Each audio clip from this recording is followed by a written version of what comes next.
Está no ar o Lições da Bíblia, o nosso encontro semanal de estudo profundo da Palavra de Deus. Hoje vamos falar sobre generosidade e a bênção de poder ser para as pessoas aquilo que Cristo é para nós. É sobre isso e muito mais, o Lições da Bíblia que está começando agora.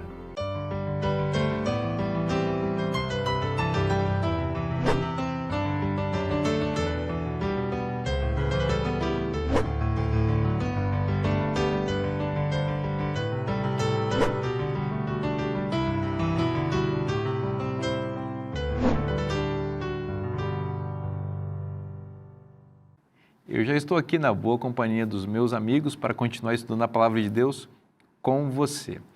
Tem sido uma grande bênção passar esses momentos aqui, a gente vai conversando, vai percebendo os insights espirituais que Deus vai comunicando aos amigos e colegas e a gente vai sendo edificado na fé.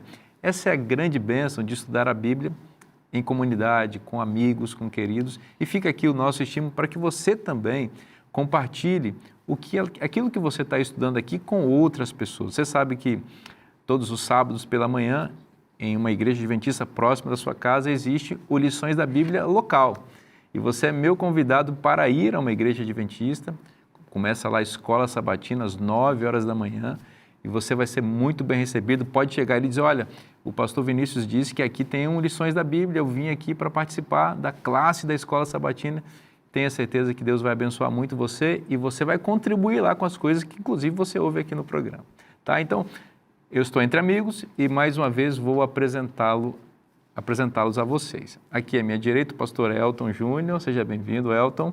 É bom retornar a esse programa para estudarmos juntos a Palavra de Deus. Pastor Marcos Bonfim, seja bem-vindo mais uma vez. Muito obrigado, é um privilégio, um prazer estar aqui. Que legal. Pastor Marcelo Carvalho, seja bem-vindo, amigo. Obrigado, pastor. Ser convidado para uma mesa dessa sempre é um privilégio. É uma honra para todos nós estarmos juntos aqui. Pastor Marcelo, ora para a gente, por favor. Querido Deus, nós te agradecemos porque o Senhor nos deu a tua revelação, que é a palavra, e nós estamos aqui já há algumas semanas estudando, tentando fazer o nosso melhor para compreender a tua vontade para com a nossa vida. Então, queremos render a nossa mente e o nosso coração para entender tudo aquilo que o Senhor quer nos revelar e para que nós possamos colocar em prática e também dividir com as pessoas ao nosso redor. Amém. Fica conosco e dessa forma também edifica a tua igreja no Brasil e no mundo. É o que nós te pedimos em Cristo, nosso Salvador. Amém. Amém. É muito bom receber as bênçãos de Deus. Todos nós, de alguma maneira, somos agraciados, não é, com recursos que Deus coloca à nossa disposição. E quando Deus faz isso, Ele não está pensando no nosso egoísmo. Ele pensa em nos fazer canais de bênçãos para outras pessoas que estão em situações piores do que a nossa. É muito bom lembrar que, por mais difícil que esteja a situação de alguém, sempre há alguém precisando de ajuda dessa pessoa, que está numa situação pior. E Jesus sabia disso. E ele se refere a um grupo, pastor Marcelo, de pessoas aos quais ele define como os meus pequeninos, gente necessitada, né? Fala um pouquinho para a gente sobre esse grupo. Bem, o nosso guia de estudo vai citar aqui, ele define, várias pessoas que podem ser esses pequeninos. Então, você tem aqui os estrangeiros, que estão numa terra que não é a terra deles, a terra natal. Você tem os milhões de refugiados, você tem os órfãos, aquelas crianças que perderam um pai, uma mãe, ou perderam ambos, ou perderam a família toda. Você tem as viúvas, que ficaram aí, às vezes perde o marido, tem 2, 3, 4 filhos para criar, e aí? Como é que vai ser? Mas, pastor, eu queria ir além. No Evangelho, Jesus, nós já estudamos aqui que nós fazemos parte de uma família. Então, se eu ficar só com esses assim, os mais desterrados da terra, aí eu vou classificar por classe. Mas o Evangelho não é assim. Toda pessoa que precisa de mim é o meu próximo. Nós já estudamos aqui isso em outra lição.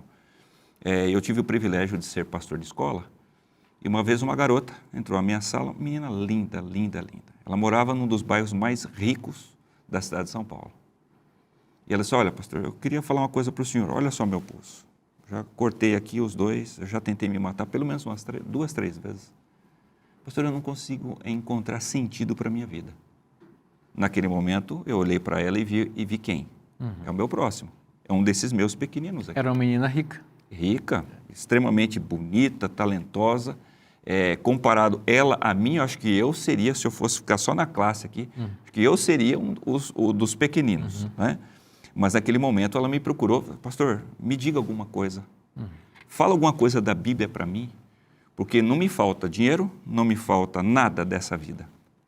Mas o que eu mais preciso tem que vir daqui, não é? Então, eu procuro enxergar dessa forma. Quando Jesus fala que os meus pequenos, é claro, há pessoas que precisam mais do que as outras.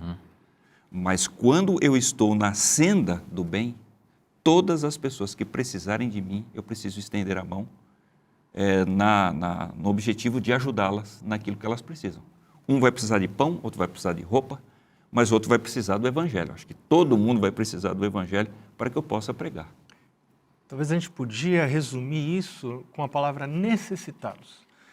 Os necessitados não são apenas aqueles que precisam de pão. Isso. Pode ser aqueles que precisam do Evangelho, pode ser aqueles que precisam de uma amizade, né? Hoje nós vivemos numa sociedade que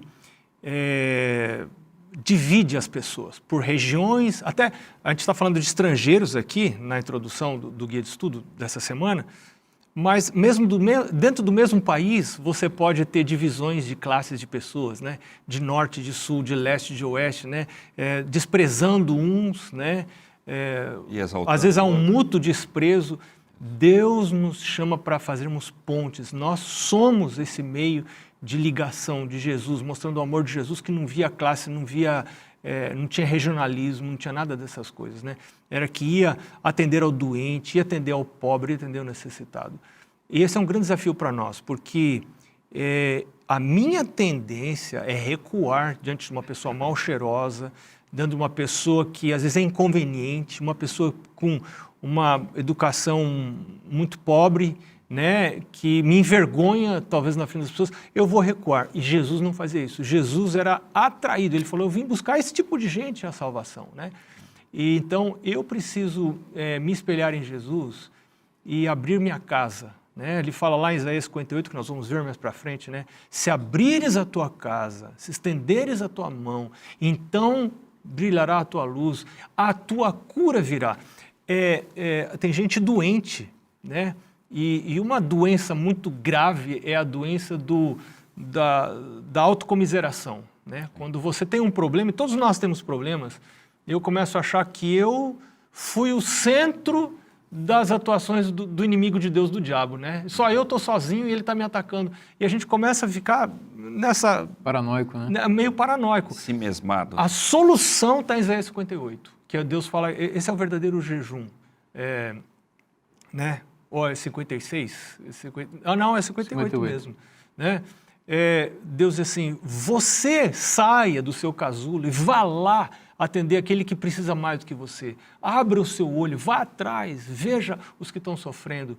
E então a tua cura virá. Tua cura virá sem detença. Você, estenda tua mão, dá o pão pro pobre, né? E eu olhando para mim assim, eu tenho pedido a Deus que me ajude, porque eu não sou como Jesus, né? Mas na hora que eu reconheço isso, já tem solução, já começa a ter solução. Exatamente. Isso é parte da mordomia, né, amigos? Às vezes a gente acha que mordomia é só devolver o dízimo, entregar a oferta e pronto, já fiz minha parte com Deus, já está tudo certo. E agora posso ir para casa e fazer o que eu quiser com o resto do recurso. Mas a gente precisa lembrar também que os pobres a gente sempre vai ter conosco, né? Os necessitados. Na verdade, esse ponto aqui talvez seja mais importante do que dízimo e oferta. Porque quando Jesus voltar e separar em dois grupos, ele não vai dizer assim, vinde benditos do meu Pai porque fostes dizimistas, se entregastes as ofertas, maravilhosos que vocês são. Ele vai dizer, porque eu tive fome, vocês me deram de comer.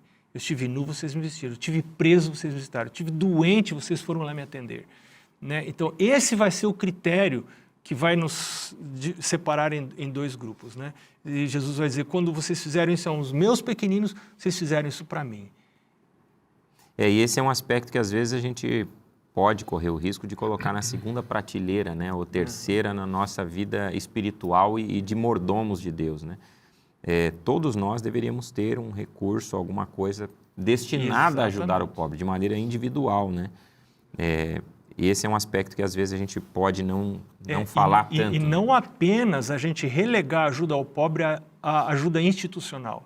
Nós temos instituições que fazem coisas maravilhosas, como por exemplo a ADRA. De maneira nenhuma eu quero desmerecer o trabalho da ADRA.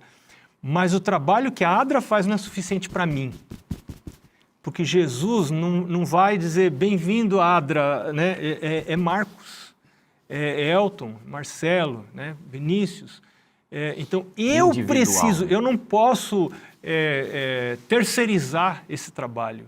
É um trabalho que o Senhor Jesus espera que eu faça, porque eu preciso disso. Não é tanto que o outro precisa também, mas eu preciso disso. Isso é tão espiritual, é tão fantástico, eu acho tão espiritual, que o próprio Cristo, quando a gente tem o guia de estudos aqui, quando ele lê o texto lá, né, em Nazaré, o texto que ele menciona fala do Espírito Santo sobre ele, né? Uhum. E aí ele fala da sua missão, que contempla também atender os necessitados, enfim. Depois a gente vai para o livro de Atos e acontece uma cena interessante. Depois do batismo do Espírito Santo em Atos, capítulo 2, a gente tem uma igreja que era uma carne só, unida, né? Uma alma, diz o texto, um coração, e que criou um fundo, né, para atender as necessidades de cada um. E tem um negócio, no livro Desejado de Todas as Nações, se não me engano, Ellen White diz que se você quer encontrar a Cristo, você não precisa ir lá em Israel, visitar Jerusalém, andar naquela Via Dolorosa, que não foi a Via Dolorosa, mas que dizem que é. Né? Você não precisa ir lá. Basta você ir, não precisa gastar nada. Basta você ir à cama, ao leito do doente, vá lá na choupana do pobre, levar o pão ao faminto, aí você vai encontrar Cristo. Exato. Então, você quer ter um encontro com Cristo, você tem um encontro lendo a palavra de Deus. Mas você precisa das duas coisas. Você precisa ler a palavra de Deus, mas você precisa andar nos passos de Jesus e onde Jesus iria. Né? Eu acho sugestivo que em Lucas 4, que é onde Jesus faz esse resumo, o esboço do seu ministério, né? É uma declaração programática do seu ministério e do Evangelho de Lucas por tabela. Exato. E ele está citando aqui textualmente Isaías capítulo 61, né? Mas aqui em Lucas 4, há uma reunião de duas coisas muito interessantes nesse anúncio. Isso foi num sábado. É dito em Lucas 4,16, uma passagem que usamos muito. Indo Jesus a Nazaré, onde fora criado, num sábado, conforme o seu costume, ele foi à sinagoga. E aí ele se levantou para ler o livro de Isaías, capítulo 61, e fez o resumo do ministério dele. Com o Espírito do Senhor está sobre mim, me enviou para evangelizar os pobres. Ele apresenta esse aspecto do cuidado com as pessoas como uma das bases do seu ministério. Então, nós encontramos aqui sábado e o trabalho em favor dos carentes, dos necessitados. Tudo sob a liderança do Espírito Santo. Exato. Mas se você for a Isaías 58, a passagem que o pastor Bonfim citou, também, né? Você vai encontrar exatamente no mesmo capítulo um resumo sobre o nosso trabalho em se preocupar em cuidar das pessoas mais carentes. Ele diz, olha, o verdadeiro jejum é esse, que você reparta o pão com o faminto, né? Que você... e uma série de ações em favor do necessitado. Aí depois diz, então a luz de Deus vai brilhar sobre você. Aí na sequência, meio que sem dar seta... Fala do sábado. Ele entra no versículos 13 e 14 para falar do sábado. Então ele está falando, veja, de jejum e sábado. Duas coisas que são práticas religiosas, que não podem ser esvaziadas. O verdadeiro jejum e a verdadeira guarda do sábado não é uma prática religiosa, ascética, que eu faço para mim mesmo, sem contato com as pessoas, sem contato com a minha família, sem contato com quem mais precisa. Então, se eu quero realmente jejuar, eu tenho que me lembrar de gente que está passando fome, tá? Então, a minha fome deve me lembrar que tem gente que está passando fome, não é porque quer se consagrar, é porque não tem o que comer. Se eu quero guardar o sábado descansando em Deus como Criador, eu tenho que me lembrar que tem gente que também é filho de Deus e que precisa ser aquecido, acolhido, abençoado. Então, a religião não pode se desconectar das pessoas e de suas necessidades. Pastor, você estava falando aí, para mim, as palavras de Jesus tiveram muito poder, tanto que houve uma reação forte ali. Por quê? Quando Jesus fala isso, lembra, não nos esqueçamos, Jesus cresceu aonde? Nazaré. Em Nazaré. Então, quando ele fala isso, o povo começa a voltar à fita, né, como você mencionou, diz assim, peraí, a vida toda ele ajudou a gente. os pobres e os necessitados. Então, ele está querendo dizer o quê? Nós somos pobres. Isso. Então, veja, o discurso que ele fez teve força e o povo entendeu que ele era o Messias justamente porque quando ele era um garoto e ainda não tinha se declarado como Messias, ele fazia isso. Todo mundo entendeu. Não, ele só pode ser o Messias. E o nosso guia de estudos ele vai mostrar. Aquilo ali era uma evidência da messianidade dele. Aquele gesto, aquela vida em favor do próximo. Então não teve como os seus conterrâneos falar assim, não, ele não é o Messias. Ficou claro. Como ele fez isso de menino até hoje, ele só pode ser o Messias porque ele fez isso entre nós. E Jesus precisou buscar essa ideia do Antigo Testamento e deixá-la bem assim sublinhada, né, para quem estava ali ouvindo, enfim, porque a visão que se tinha dos pobres era uma visão ruim, né? Se ele é pobre é porque ele está sob a maldição de Deus. Então, Deus não está preocupado com ele, a gente tem que deixá-lo meio à margem. O Evangelho de Lucas é muito interessante, porque o Evangelho de Lucas você tem todos aqueles que estão à margem, Cristo cuidando deles, tratando com eles, se preocupando com eles, focando neles. E era justamente esse o recado que Cristo queria trazer. Por isso essa declaração é um tanto quanto chocante, né? Para os discípulos, para aquele povo que estava ouvindo naqueles contextos, e pode ser chocante, inclusive, para nós hoje, para alguns, né? Que às vezes tem um certo distanciamento, né? Como foi bem colocado aqui, de pessoas talvez mal cheirosas, mendigos ou outras situações que estão na margem da sociedade. Mas o Evangelho é inclusivo. Né? Esses dias atrás, eu vi o Twitter de Ty Gibson, que é um escritor bem conhecido, e ele dizendo que quando ele e a esposa se converteram, o pastor adventista que deu estudo para eles falou, quando estudou sobre o sábado, lembrando que você estava falando, pastor Vinícius, ele disse, sábado à tarde, você quer guardar o sábado? Sábado à tarde, vá visitar os órfãos, vá visitar as viúvas, vá visitar as pessoas que estão presas, vá visitar os doentes, vá visitar as pessoas que não podem visitar você de volta. Esse é o trabalho, isso é o que você vai fazer, isso é guardar o sábado. Né? Não é você ficar em casa deitado na sua cama. Né? Só descansando. Não é o descanso físico, esse é o descanso espiritual, que você está fazendo as obras de Cristo. Vai dar um estudo bíblico para alguém que necessita o pão espiritual. Né? Essa é a guarda do sábado que eu quero ter. Né? Pastor, o senhor falou uma coisa aí que me fez pensar. Veja, as instituições elas fazem um trabalho maravilhoso, mas a instituição ela é grande. Quando uma coisa é grande, ele não entra nas frestas. Então, por isso que é necessário também o meu trabalho pessoal. O meu trabalho pessoal não consegue fazer o que a instituição consegue, porque é uma coisa grande. Mas a instituição não consegue fazer o meu trabalho de ir lá, de sentar com o camarada, porque a instituição ela não dá amor. Ela vai dar a cesta básica, ela vai fazer isso, mas colocar a mão no braço da pessoa, isso tem que ser gente, tem que ser a gente, tem que ser eu. Ir lá, abraço do amor e do carinho. Que maravilha. A gente vai fazer um rápido intervalo, é rapidinho, não sai daí. A gente volta já já.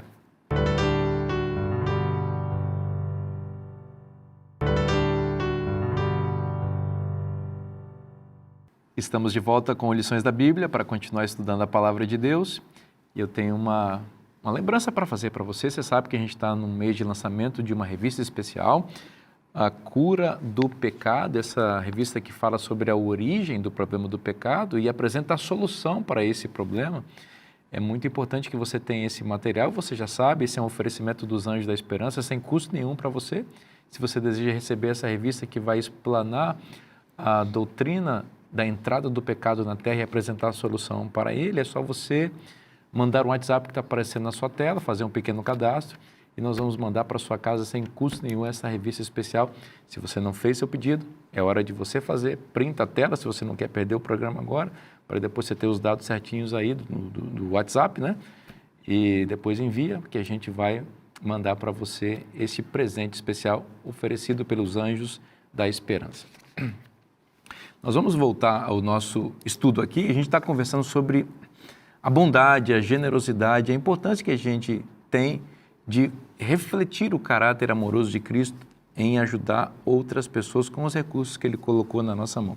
Na Bíblia nós encontramos um quarteto desfavorecido, aí, né? O pobre, o órfão, a viúva e o estrangeiro, que eles representam toda uma gama de pessoas que estão na sociedade precisando de apoio, de amparo. Não é isso, pastor? A gente encontra essas pessoas na Bíblia em uma preocupação de Deus em atender essas pessoas. Deus não disse assim, ajuda. A gente olha a Bíblia e vê uma sistematização, né? Uma especificação clara da ajuda que nós devemos oferecer para essas pessoas. E isso é identificado pela Bíblia como sendo o sinal da genuinidade da minha experiência religiosa. Se eu sou apenas um frequentador de igreja, alisador de banco de igreja, né? Vou à igreja, assisto meu sermão, vou embora para casa, me fecho no meu casulo. Então, isso é uma indicação de que a minha religião não é a religião de Cristo, né? A religião de Cristo verdadeira, ela me leva a sair da igreja para alcançar o mundo. A igreja é o meu ponto de reabastecimento para que eu saia e encontre com as pessoas e traga as pessoas para lá, para dentro, de novo, para receberem esse reabastecimento.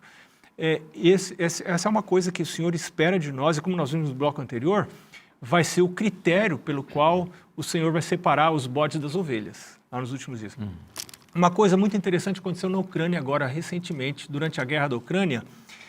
Os nossos pastores adventistas na Ucrânia não são combatentes, mas eles usaram dos seus próprios recursos, do seu tempo, correndo riscos tremendos para transportar refugiados das regiões perigosas para a capital Kiev, depois escoarem eles para fora do país. Cerca de 30 mil pessoas foram ajudadas pelos pastores dentro dos carros deles, com os carros deles. E uma experiência muito interessante aconteceu num desses centros lá em Kiev, que a igreja desenvolveu.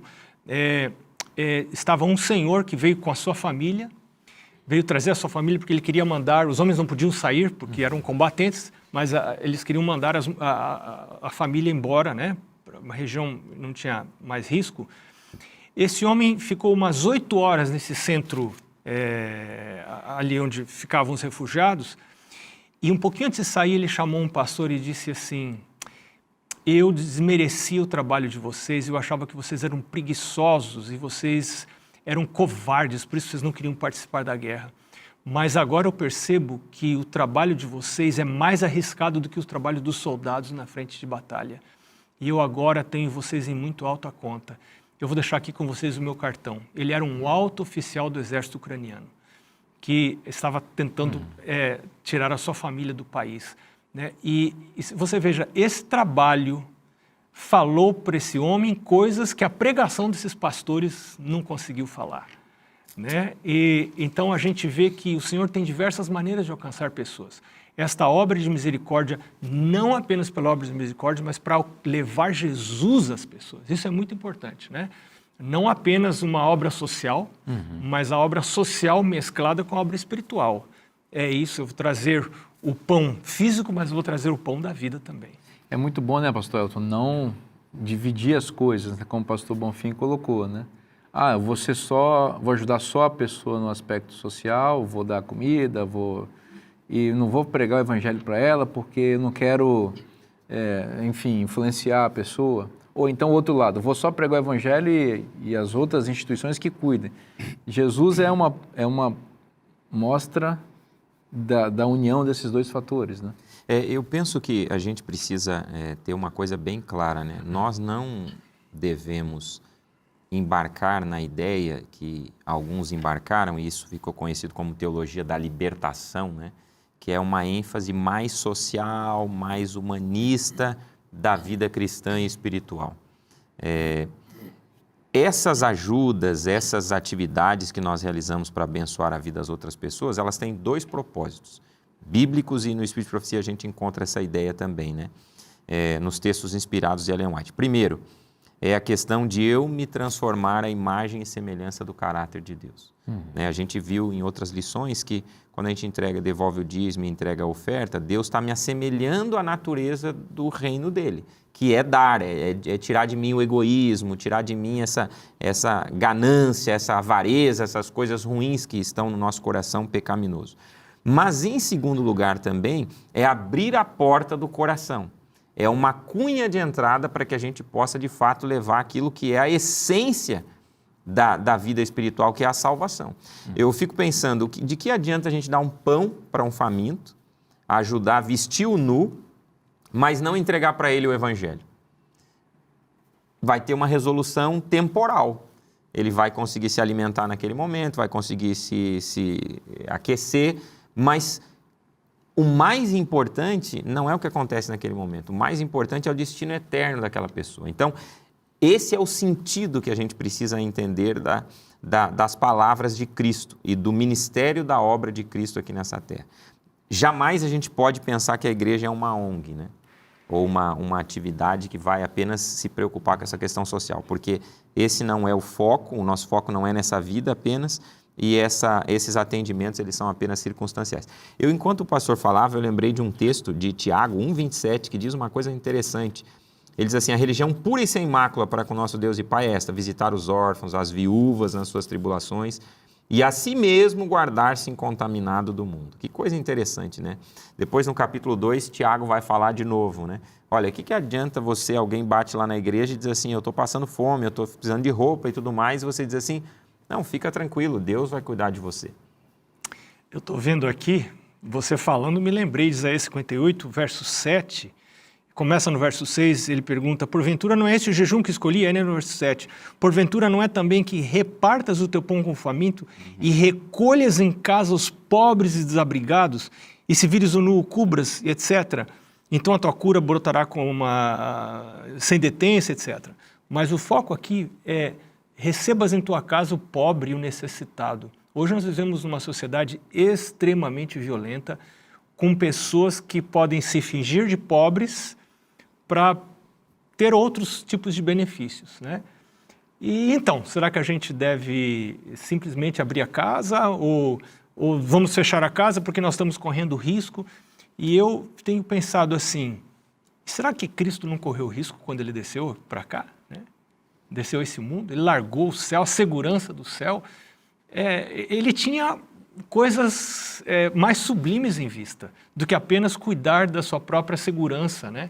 Da sua integridade física. Pastor, ele tanto corria risco que ele tocou no leproso. Pois é. Que naquela época, se você tocasse, tinha contato com o leproso, você podia ficar leproso também. Quando você tem em vista as realidades eternas, você começa a viver no clima da eternidade. Então, até a sua integridade física, em algum momento, ela vai ser secundária, porque você vai fazer a obra de Jesus. Eu já vi histórias lindas me lembro agora do pastor Moisés Nigri. Há muitos anos atrás, ele foi assaltado em Santo André, São Paulo, relativamente perto aqui da Novo Tempo, e 2 assaltantes o levaram para dentro de casa e começaram a maltratar. Ele disse para a esposa: vá lá à cozinha, prepara uma comida para esses homens, que eles estão com fome, eles precisam comer. E ele começou a falar de promessas da Bíblia para eles. É uma história comprida, mas resumindo a história, aqueles homens os deixaram, não levaram nada e foram embora com o Evangelho, receberam a mensagem do Evangelho, né? Esse é o ponto, né? A gente ajuda as pessoas porque vamos desenvolver com isso um caráter semelhante ao de Deus e, ao mesmo tempo, está abrindo a porta do coração para que a semente do Evangelho possa ter resultados ali, né? É por isso que a Bíblia tem um monte de textos que falam de provisão para os pobres, né? Esse é um tema recorrente. E aí entra um aspecto importante que a gente vai falar na sequência. Mas eu só sublinho aqui o texto de Êxodo 23, texto de Salmos, né? Não é só ajudar com alimento, né? Nós também temos que ajudar os fracos, os necessitados, tirando-os das mãos dos ímpios, diz o texto de Salmos 82. Isso é muito interessante. Então não é só ajudar com recurso. Às vezes a gente vai ter que se envolver aqui num litígio, numa situação um pouco mais delicada, talvez. Salvou o seu sobrinho. Exato. Foi preso lá e ele arriscou o pescoço para trazer o sobrinho de volta. Exatamente. E Provérbios tem um monte de textos e Salmos também de promessas para quem faz isso.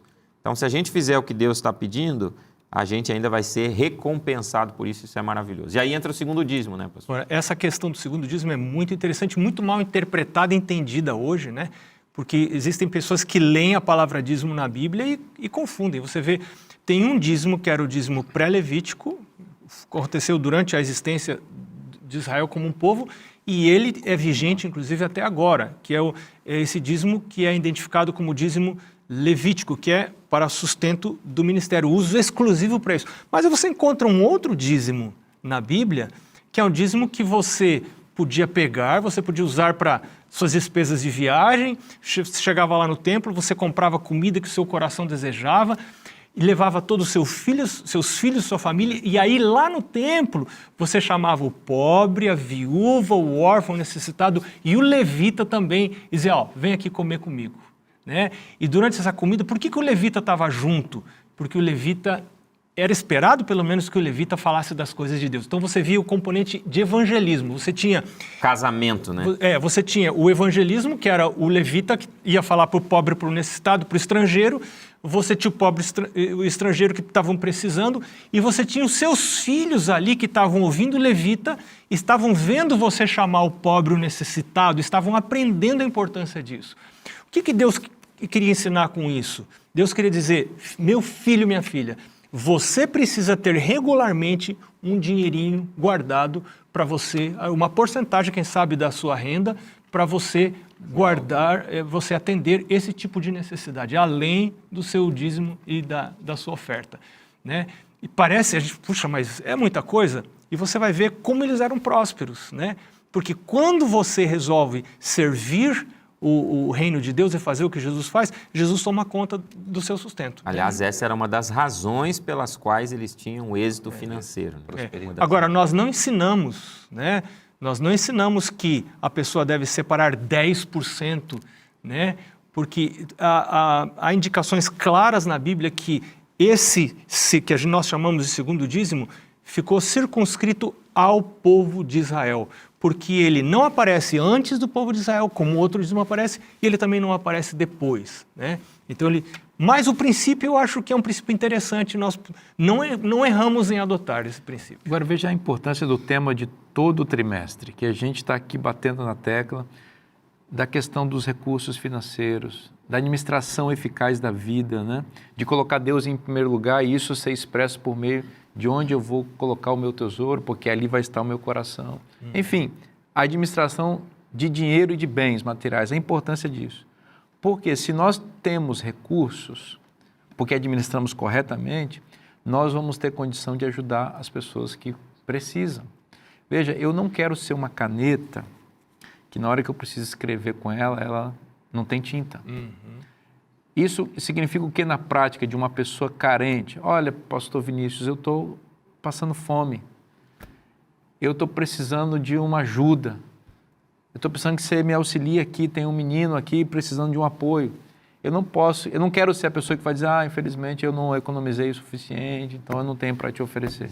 Entende? Então, se eu administro corretamente a minha vida, além de eu me beneficiar a minha família, eu estou apto para ser um canal de bênção para pessoas que precisam. Você tocou num ponto interessante, pastor Vinícius, que me lembra algumas coisas que eu li. Sabe que tem um livro, você pode até me ajudar, que o título me fugiu da mente, um livro de Ellen White sobre esse tema de ajuda aos necessitados. Me fugiu. Beneficência Social. Um livro extremamente interessante que eu recomendo para quem está nos assistindo aqui, a leitura desse livro. E nesse livro, ela nos dá indicação, não nessas palavras que eu vou usar, mas essa é a ideia, que talvez a maneira mais fácil de você se ver livre do pobre é dar dinheiro para ele. Né? Alguém aparece para você e você dá dinheiro, olha, suma da minha frente, está aqui o meu dinheiro, não quero contato com você. Mas o que Deus está querendo é mais do que eu dar o dinheiro. Não é, às vezes, Deus está querendo que eu me doe a mim mesmo, que eu vá lá e escute a vida do pobre, saiba por que ele está pobre, o que está acontecendo com a vida dele, que eu me envolva com essa pessoa, que eu traga essa pessoa, quem sabe, para dentro da minha casa em algum momento, né? E aí, como é que tem que ser minha casa, né? Nós devemos viver vida simples. Quem tem vida simples não vai ter medo de trazer o pobre para dentro de casa. Né? Porque, qual o medo que eu vou ter de trazer o pobre dentro da minha casa? Então, isso é uma advertência para mim, porque eu não quero simplesmente dar o dinheiro para o pobre. E ela diz que em alguns casos nós nem devemos dar dinheiro. Porque se é o caso da pessoa que está pobre porque não trabalha, porque não tem amor ao trabalho, então nós temos que ajudar de uma outra maneira, mas não deixar de ajudar. Claro. Mas talvez o dinheiro deseducaria. Né? Não, e outra, sabe, se a gente vive desregradamente, se a gente vive endividados, Quando alguém precisa de ajuda de verdade, a gente diz, não, quem está precisando de ajuda sou eu. Sabe? Então a gente cria um canal ruim, enquanto que a gente poderia ser um canal de bênçãos para outras pessoas, né? A gente vai fazer um intervalo rapidinho aí, não sai daí, o programa volta já já.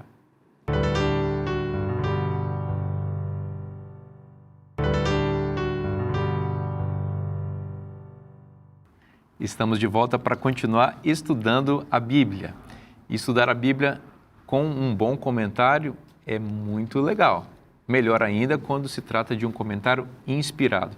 Falo isso sempre aqui porque tem sido uma bênção, meus queridos amigos, na minha vida, ler os escritos da autora norte-americana Ellen White. Quanta visão, quanta iluminação, quanto discernimento espiritual, quanto aprofundamento na palavra de Deus esses escritos oferecem. Você sabe, Ellen White foi autora de mais de 100 mil páginas e nós temos esse material, grande parte dele traduzido em português. A Casa Publicadora oferece esse material ao público, né, disponibiliza para você adquirir, mas a gente também faz um trabalho muito interessante para concentrar no estudo, no guia de estudos, que é uma separação dos escritos dela especificamente sobre o tema que a gente aborda ao longo das temporadas aqui. E a gente está falando nesse trimestre sobre a administração da vida, né? Sobre a questão de gerir os recursos financeiros, sobre a mordomia cristã. E ela escreveu muito sobre esse tema. Inclusive, ela tem um livro específico sobre isso, Conselhos sobre Mordomia ou Administração Eficaz. Nós temos essas duas versões aí, que você pode adquirir também, um material maravilhoso.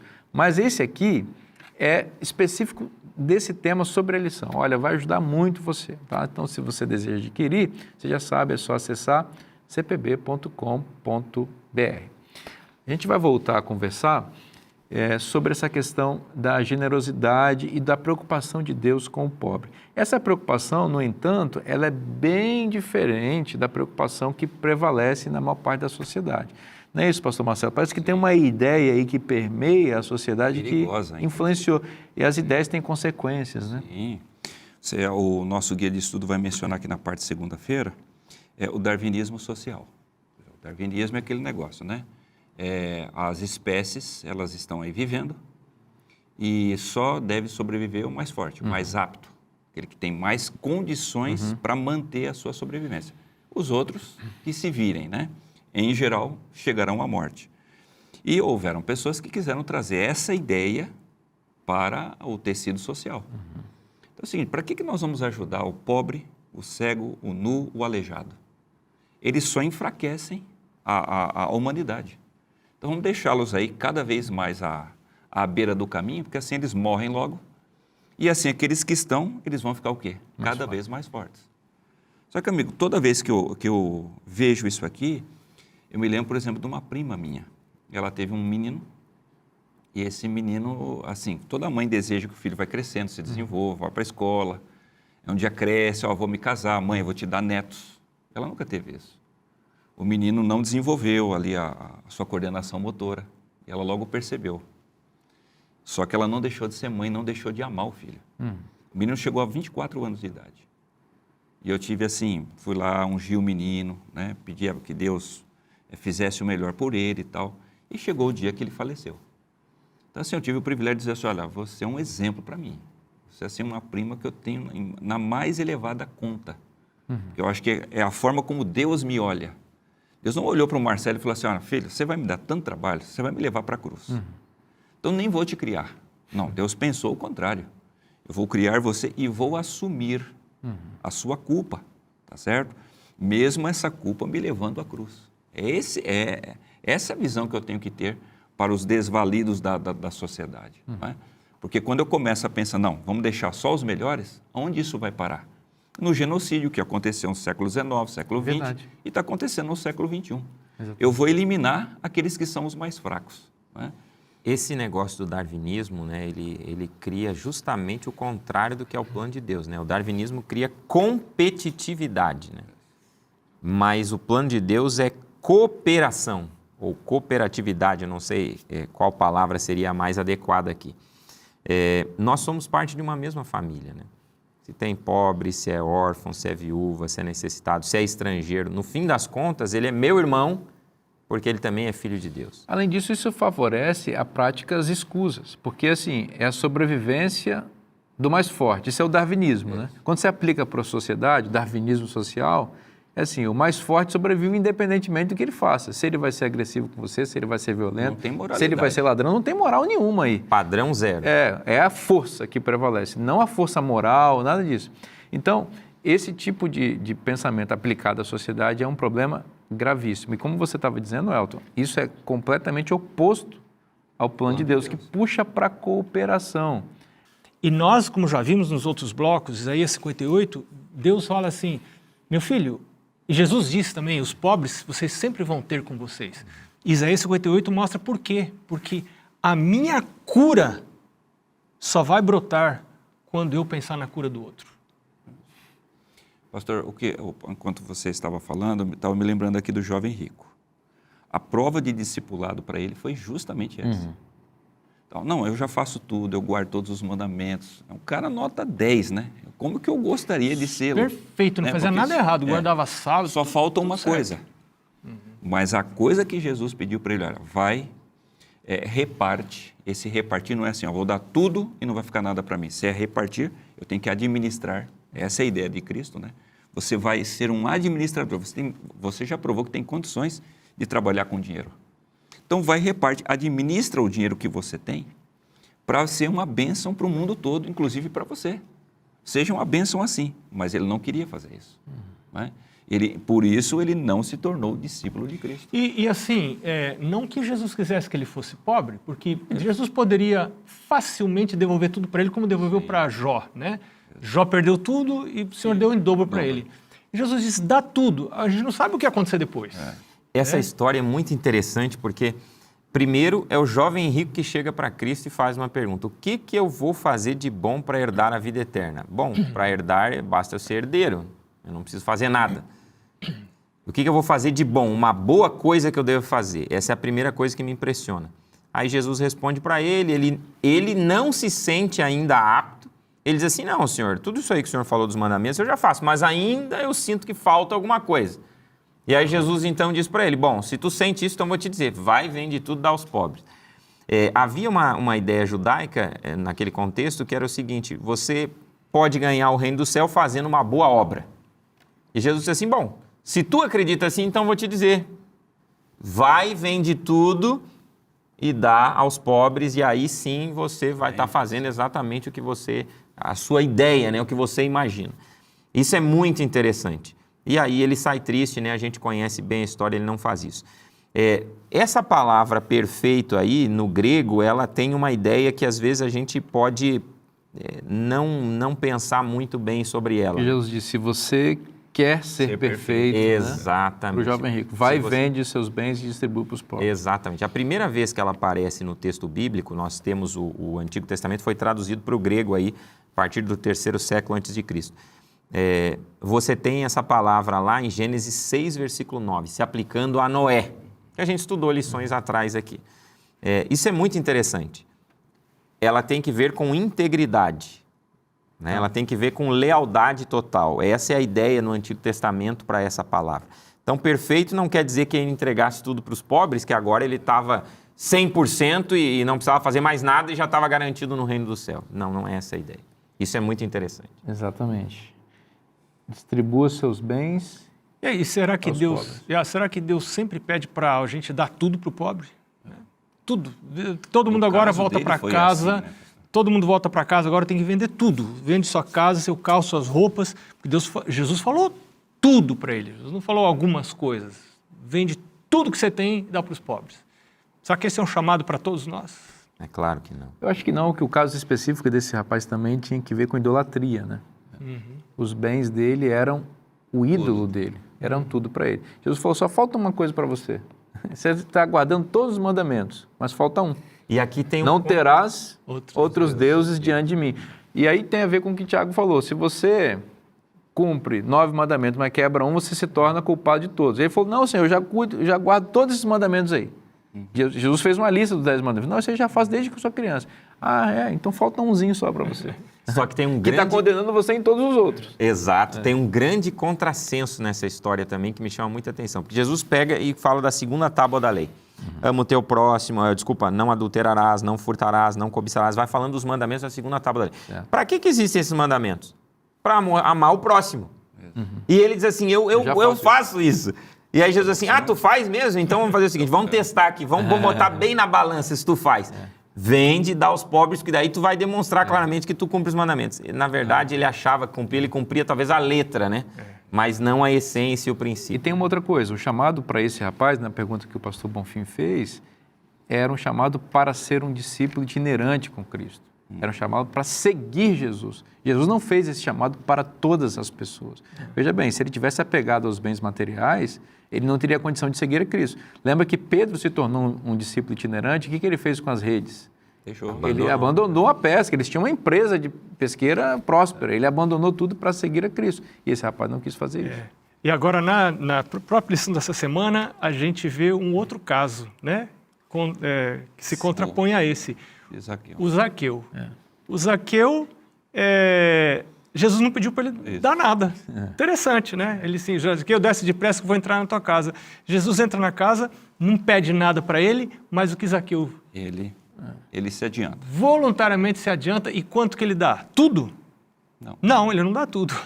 Ele dá muito. Ele dá muito, mas não dá tudo. Mas não dá tudo. Ou seja, você tem que pedir para Jesus falar para você o que é para você dar. Né? Eu me lembro de alguém, eu li um livro muito interessante sobre esse assunto, e o livro, a pessoa estava dizendo que alguém chegou para ele e falou assim, olha, Deus mandou eu vir aqui falar para você me dar isso para a minha igreja lá. Ele falou, Deus falou para você, então agora eu vou orar e vou esperar Deus falar para mim o que eu devo dar para você. Porque não é alguém que vai dizer para mim o que eu tenho que dar, é Jesus que tem que dizer, é o Espírito Santo que tem que dizer. Tem que ser fruto da relação não é pastor, da pessoa, né? Não é pastor, dê isso porque eu sou pastor, estou dizendo para você. Não é assim que funciona a coisa. Né? Essas histórias, elas são fantásticas num aspecto muito interessante.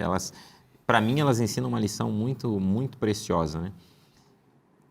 O uso das nossas posses, dos nossos bens materiais é um claro indicador do nosso relacionamento com Deus.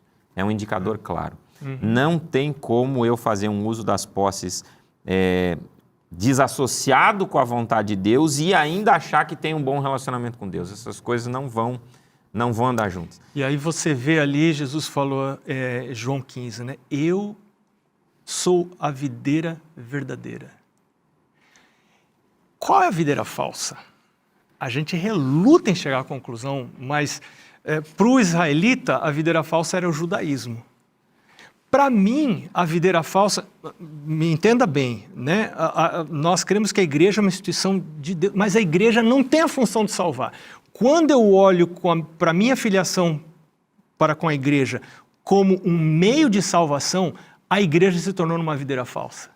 Né? E Jesus diz, não pensa você que só porque você está dentro da igreja você está salvo. A igreja não tem poder de salvar você. Claro que a filiação da igreja é parte importante da minha experiência com Cristo, mas existem outras coisas que me identificam como seguidor de Cristo, além disso, além da minha filiação com a igreja. Exatamente. A salvação mudou totalmente a vida de Zaqueu, né? Totalmente. Ele entrega mais do que a lei judaica exigia. Ele diz assim, eu vou entregar, se eu defraudei. É muito interessante e curioso isso, né? Nós não temos uma evidência clara se Zaqueu era um ladrão. Pode ser que ele realmente o fosse. Porque o texto dá essa sugestão, né? Se eu defraudei alguém, naquilo que eu defraudei, eu vou entregar 4 vezes mais. É igual alguns, desculpa aí alguma coisa. Como assim alguma coisa? Você não sabe o que você fez, não? Exatamente.